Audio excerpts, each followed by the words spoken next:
So first of all, roughly how many signatures did you turn in today?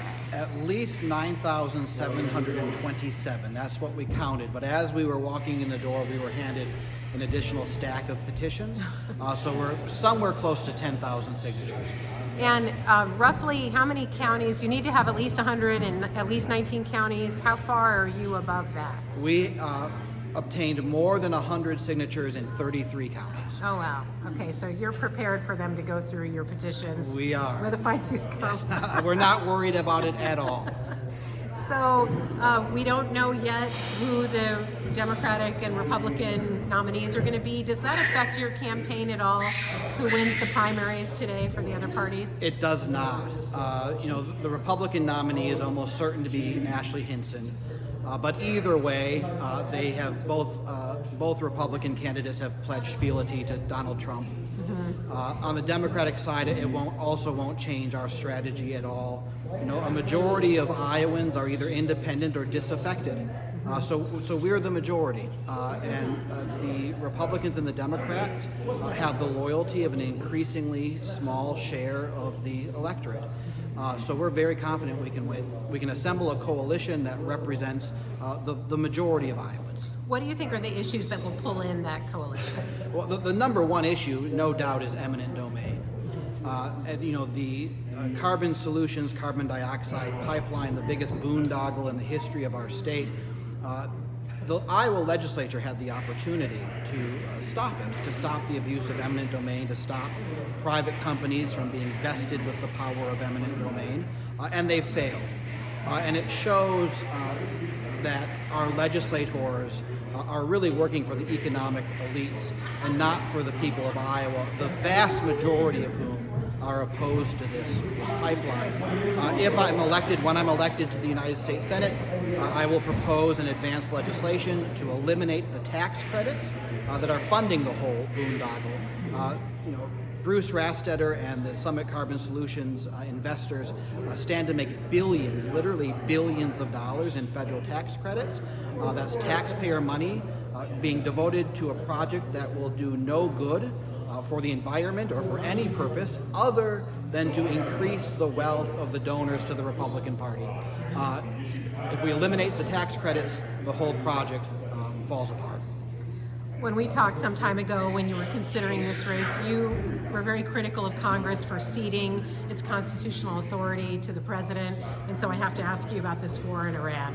Yeah, no, great question, and thanks for the opportunity to talk about it. So this is a great example of how Congress has totally abdicated its constitutional responsibilities. The president has led our country yet again to another undeclared war, abusing his constitutional authority. But even more egregious than the fact that a president has yet again taken our country to war is that Congress does nothing. They have to pretend this isn't a war and therefore didn't require a declaration of war from Congress. We're seeing this increasing concentration of power in the president, not only the war-making power, but through executive orders, executive agreements, all these different unilateral actions that are more appropriate for a monarch or a dictator than for a president in a constitutional republic. Do you have any thoughts on the tariffs? Similar question. Similar question and similar response. The tariffs are absolutely illegal. There is no legal authority for the president to issue these tariffs. Again, a lot of the powers the president is purporting to exercise are pursuant to these emergency powers that Congress has given the president, where all the president has to do is declare a national emergency, and then he has unfettered discretion to do whatever he pleases. It's not that presidents are taking power away from the Congress. Kind of perversely and paradoxically, it's that Congress is simply giving its powers to the president in violation of the Constitution, because members of Congress are more concerned about getting reelected and spending their time doing the things they believe will get them reelected than actually doing hard work of governing in Washington, D.C. Healthcare is a pretty big issue. I think thousands of Iowans lost or dropped their Obamacare health insurance policies. Do you have a platform on healthcare, or what are your thoughts on that? Well, I would have voted against the big, beautiful bill and all these changes. Not only are people losing health care, it's going to destroy our rural hospitals. And I think that is something that the people of Iowa have not yet seen.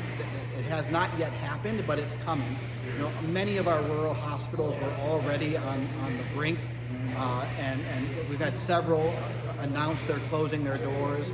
Because of this change in the federal law, I think we're going to see many more hospitals across the state of Iowa close. This was absolutely not in the interest of the people of Iowa, and if I had been in the Senate at the time, I would have voted against it.